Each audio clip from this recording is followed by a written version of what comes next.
NEET 2020 के सारे students को, सारे कैंडिडेट को मैं एमकेजेन क्लासेस की तरफ से बहुत बहुत शुभकामनाएं देता हूं और आपका ये पेपर बहुत अच्छा हो। आज जो मैंने आपको वीडियो भेजा है, जो मैं ये वीडियो आपको भेज रहा हूं, इसके पीछे पर्पस है कि बच्चे बहुत कंफ्यूज हैं, पेरेंट्स बहुत कंफ्यूज हैं और उन्होंने बहुत सारी छोटी छोटी चीज़ों के लिए मेरे से क्वेश्चन किए। उन्हीं सबको ध्यान में रखते हुए जो नीट 2020 के जो गाइडलाइंस है, आपको एग्जामिनेशन सेंटर में, एग्जामिनेशन हॉल में क्या क्या लेके जाना है, कैसे वहां पर जाना है और किस तरह से आपको उस एग्जाम को देना है, उस सब के बारे में एक आउटलाइन में आपको यहां पर मैं दे रहा हूं।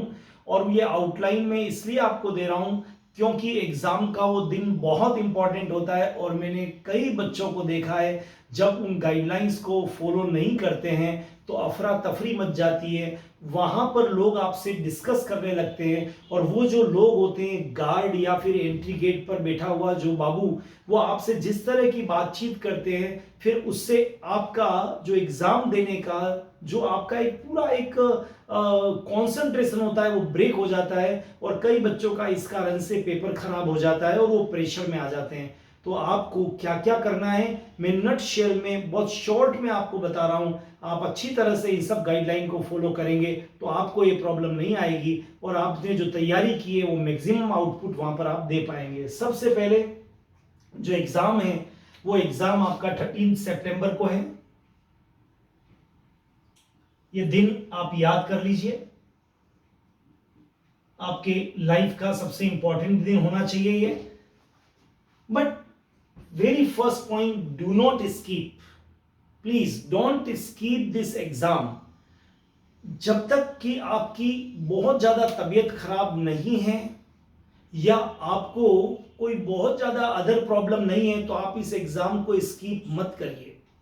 एग्जाम जरूर दीजिए। ज्यादा से ज्यादा क्या होगा, मार्क्स कम आएंगे या मार्क्स ज्यादा आएंगे, बट जो एग्जाम देगा उसका तो मुझे मालूम है रिजल्ट प्लस या माइनस दोनों में से कोई एक आएगा, लेकिन जो एग्जाम नहीं देगा उसका क्या होगा ये मुझे नहीं मालूम है। तो अगर आपने फॉर्म भर दिया है, आप कितनी भी डिस्टेंस पे हैं, अपने एडमिट कार्ड को आपने ले लिया है, तो उन सारे रूल्स को फॉलो करिए। और पहला मेरा है कि don't skip the examination, exam सबको देना है।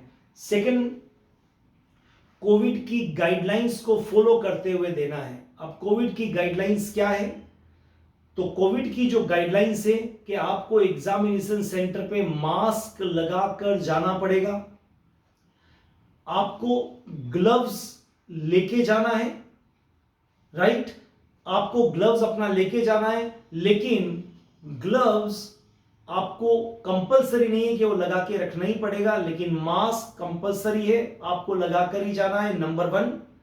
नंबर 2, आपको ग्लव्स भी अपने लेके ही जाने हैं। नंबर 2, हालांकि जी में इसको कंपलसरी नहीं किया था पर हम कह नहीं सकते इसलिए ग्लव्स आप लेके अपने तो लेके जाइए, नंबर 2। नंबर 3, सैनिटाइजर की अपनी बोतल्स आप लेके जाइए, नंबर 3। ये 3 चीजें कोविड 19 के अकॉर्डिंग आपके पास में होनी चाहिए। हालांकि ग्लव्स और मास्क आपका वहां पर निकाल दिया जाएगा और उसकी जगह वहां से आपको मास्क और ग्लव्स दिए जाएंगे, लेकिन मैं फिर इसलिए कह रहा हूं आपको लेके जाना है क्योंकि वहां पर हजारों की भीड़ होगी सेंटर के बाहर और वहां आपके मास्क और ग्लव्स आपके पास में बिल्कुल होने ही चाहिए वहां पर, और सैनिटाइजर की बोतल, ताकि आप इतनी देर तक लाइन में जब वो लग के और आपकी जब तक एंट्री नहीं होती, हाँ एंट्री के बाद वो मास्क आपको और ग्लव्स आपको वहां पर उतारना पड़ेगा। इसलिए जो मास्क लेके जाएं वो बहुत ज्यादा कॉस्टली मास्क लेके नहीं जाएं, जो आपके यूज एंड थ्रो वाले मास्क होते हैं उनको आप लेकर जाइए, ये पहली चीज। नंबर 2, आपको क्या क्या लेके जाना है, एडमिट कार्ड जिसपे आपने फोटो लगाया है, जिस पे आपने साइन किए हैं, उसकी 2 कॉपी, एक तो ओरिजिनल है और एक जीरोक्स कॉपी, राइट, ये आपको वहां पर लेके जाना है। उसका कारण है कि अगर कुछ आपने गलत कर दिया है तो एग्जामिनर के सामने आप उस जीरोक्स कॉपी में वापस भर पाएंगे। तो एडमिट कार्ड आपको लेके जाना है एक कॉपी और दूसरी कॉपी आपको लेके जानी है जीरोक्स। ये मैं इसलिए बोल रहा हूं क्योंकि अगर आपने कुछ भी गलती की है तो आप एग्जामिनर के सामने साइन कर पाएंगे, राइट। अंडरटेकिंग, कोविड 19 का ये अंडरटेकिंग था, आपको मालूम होगा, जो आपको एडमिट कार्ड है, अंडरटेकिंग का मतलब ये कि आप उसमें सारी चीजों को भरेंगे। आपको बुखार आ रहा है या नहीं आ रहा है, इसको सच्चा सच्चा भरिए। आप किस एरिया से आए हैं, जिस जगह से आए हैं, जिस एरिया से आए हैं वो भरिए, राइट।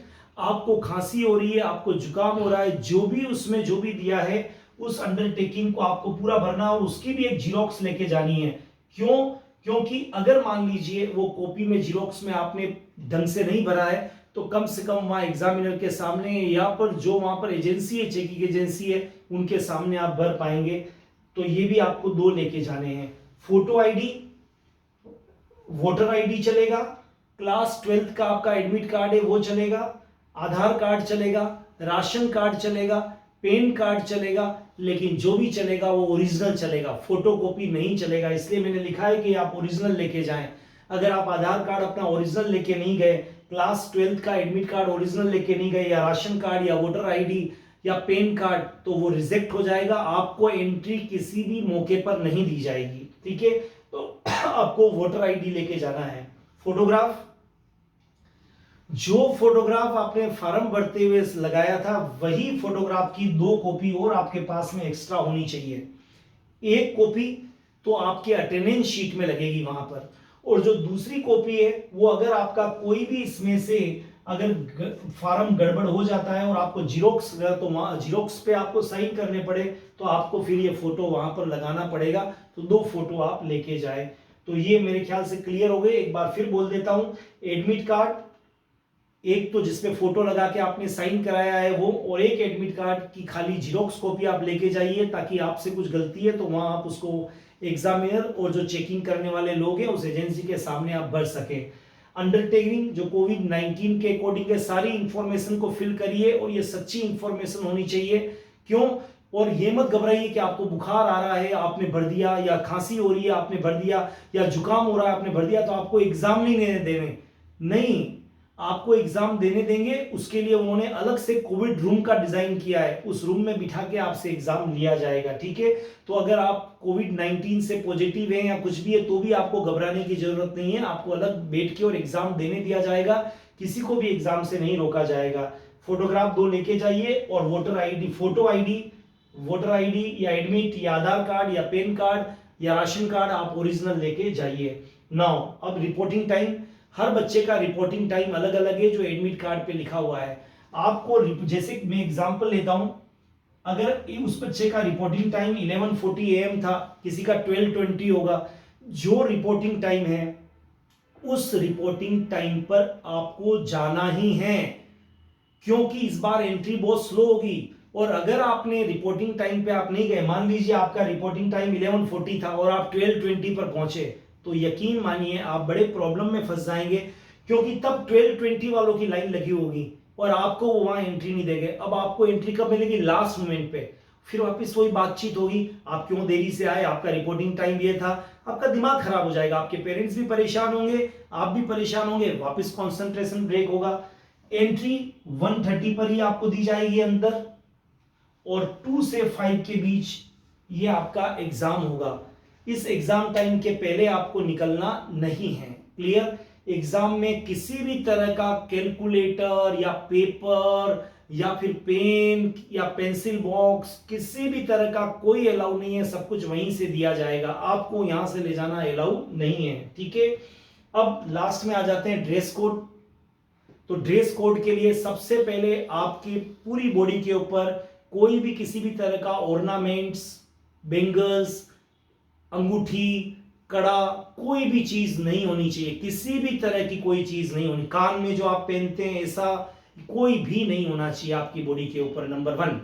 नंबर 2, आपको टी शर्ट डालना है सिंपल। उस टी शर्ट पे कोई भी फूल या डिजाइन या लिखा हुआ या कॉलर नहीं होना चाहिए, या फिर बहुत सारी जिप, कुछ भी नहीं होना चाहिए। प्लेन टी शर्ट, जैसे मेरा शर्ट है इसमें बटन है, ये नहीं चलेगा।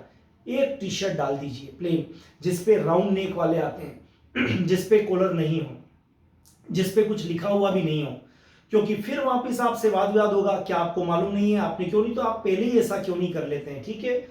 टी शर्ट, नीचे लोअर पहनना है, उस लोअर पे बहुत ज्यादा जिप या फिर डिजाइन ऐसा नहीं होना चाहिए। जींस नहीं चलेगी, जो टाइट जींस होती है वो नहीं चलेगी। और हवाई चप्पल पहन के जाइए।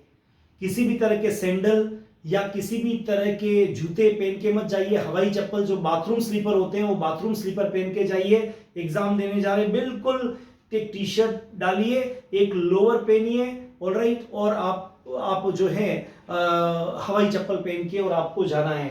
फिर आप साथ में क्या ले जा सकते हैं, ट्रांसपेरेंट वाटर बोतल। What is the meaning of this, आप कोई भी ऐसी बोतल नहीं ले जाइए जो ट्रांसपेरेंट नहीं हो। जैसे फॉर एग्जांपल मेरे पास ये स्टील की बोतल है, ये नहीं चलेगी, इसको लेके मत जाइए। मान लीजिए मेरे पास ये ऑर्नामेंटल बोतल है जिसके ऊपर कुछ ये लगा हुआ है पेपर, नहीं चलेगा। सिंपल सा बिस्लरी की एक बोतल खरीदिए, उसके ऊपर का जो प्लास्टिक होता है हटा दीजिए, वो ट्रांसपेरेंट हो गई। आपको ट्रांसपेरेंट वाटर बोतल लेके ही जाना है, राइट। ये सारी मेरी गाइडलाइंस थी, इन सबको आप फॉलो करें, क्लियर। और अपना जो पूरा प्रॉपर एग्जाम का टाइम होता है उसमें वहां पर बैठिए, पूरे मन से एग्जाम को आप दीजिए। और मैं फिर कहता हूं, एग्जाम देते समय आप पहले 10 मिनट्स पेपर को अच्छी तरह से पढ़िए। बायोलॉजी 50% पेपर होता है, फिजिक्स और केमिस्ट्री 25% पेपर होते हैं, इसलिए पेपर छूटना नहीं चाहिए। कीप इन माइंड, ऐसा नहीं कि कोई क्वेश्चन आपसे छूट जाए, बिल्कुल नहीं। आप क्वेश्चंस को ध्यान से पढ़िए। और प्रोसेस ऑफ एलिमिनेशन का जो फंडा है, पीओई, प्रोसेस ऑफ एलिमिनेशन का फंडा लगाइए, क्योंकि देयर आर 4 ऑप्शन, 1, 2, 3 और 4।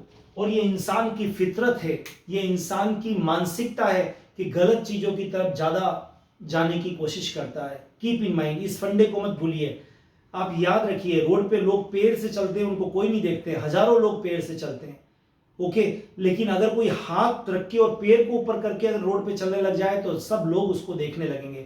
मतलब आज तक कभी ऐसा ट्रेनिंग सेंटर नहीं हुआ है कि आपको खेलने के लिए ट्रेनिंग सेंटर होते हैं, राइट। लेकिन आप आज तक कोई ऐसा कोचिंग सेंटर होता है, लेकिन आज तक जो बुरी चीजें उनके लिए कोई ट्रेनिंग सेंटर नहीं खोला जाता है। ओके, स्मोकिंग करने के लिए ट्रेनिंग सेंटर खोला जाएगा, ऐसा कभी नहीं खोल सकते, ना कभी आज तक खुला हुआ है। तो कीप इन माइंड, गलत को हमारा दिमाग पहले पकड़ता है। जो 4 ऑप्शन में से जो गलत ऑप्शन से, जैसे 4th वाला गलत है, 3rd वाला गलत है, 1st वाला गलत है, तो राइट वाला आपको आए या नहीं आए, एटलीस्ट इसको कहते हैं प्रोसेस ऑफ एलिमिनेशन। अगर आप 2 भी गलत का सेलेक्ट कर लेंगे तो राइट जो 2 बचेंगे, फिर आप you are very close to answer. तो मैं नट शेल में इस मौके पे एक ही चीज कहूंगा कि प्रोसेस ऑफ एलिमिनेशन पे फोकस करना। 4 ऑप्शंस को आप पढ़ना, जो गलत है उनको पहले कट करके बाहर निकालना। एक भी कटेगा तो 3 बचेंगे, आपकी प्रेशर कम होगा। 2 कट जाएंगे तो 2 बचेंगे, रिमेनिंग आपके ऊपर प्रेशर कम होगा। ध्यान से पेपर को करिए और बहुत अच्छी तरह से MKJM क्लासेस के सारे टीचर्स की तरफ से आपके लिए बहुत बहुत शुभकामनाएं, और इस एग्जाम में आपको सक्सेस मिले, ऐसी मैं प्रभु से प्रार्थना करता हूं। Thank you so much, all the best.